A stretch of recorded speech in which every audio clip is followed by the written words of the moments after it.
You're watching KRQE News 13. Diving deep into the history of writing. Today is Fountain Pen Day. We're going to be sitting down with historian Raffi Andonian talking about the beauty of writing and its long, rich history that is connected to the land of enchantment. New Mexico history facts. Today is Fountain Pen Day. It's a great day to enjoy the beauty of writing and recognize the long history that we have of the art form right here in New Mexico. We are joined this morning by historian Raffi Andonian, and he's going to be giving us some more information about Fountain Pen Day and its connection here to the land of enchantment. Raffi, it's great to have you with us. Thank you. What a wonderful day to think about writing and beauty. Absolutely. Okay, so, I mean, got to say, didn't even know it was a thing. But now we know, right? So we're going to educate everybody on this. What does it go back to? What it's all about?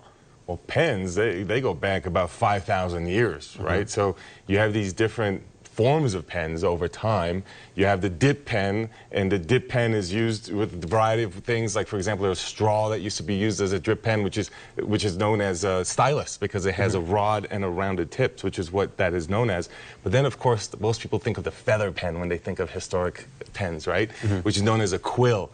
And, you know, as we were just talking about, what's challenging with the feather pen, though, is number one, you got to constantly dip it in ink. So every few lines, you got to replenish your ink. But number two, you have to cut the feather tip sharp, but that sharp point only stays sharp for a little bit, so you got to keep cutting it. So feather pens don't last very long at all. Yeah. Well, and like we were discussing, it's like, okay, so I have always had a fascination with the pens. I love pens.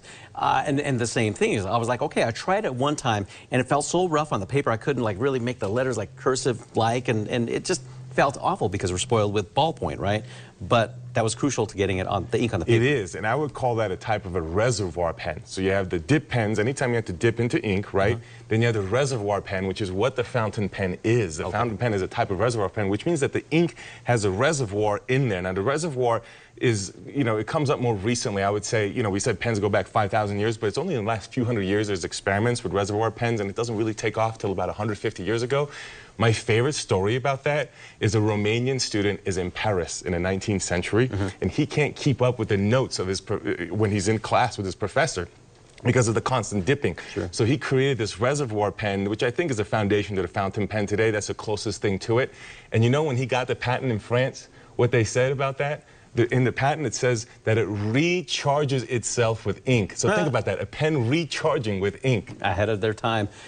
Connection to New Mexico. We're seeing, obviously, the petroglyphs here, but, you know, fountain pen, ink, writing. Yeah. Petroglyphs go back about 4,000 years in New Mexico.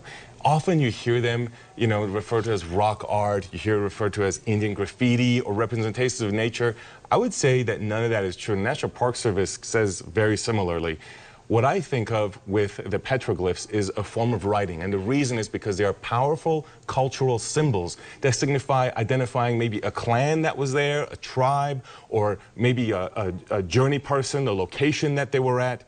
These are forms of writing. The best examples that you can find are at Petroglyph National Monument, which is in the Albuquerque area. And you can also go to Mesa Prieta Petroglyph Project, which is near Ocoewingue. So a couple of beautiful areas. We have tens of thousands, hundreds of thousands of petroglyphs that you can check out across time.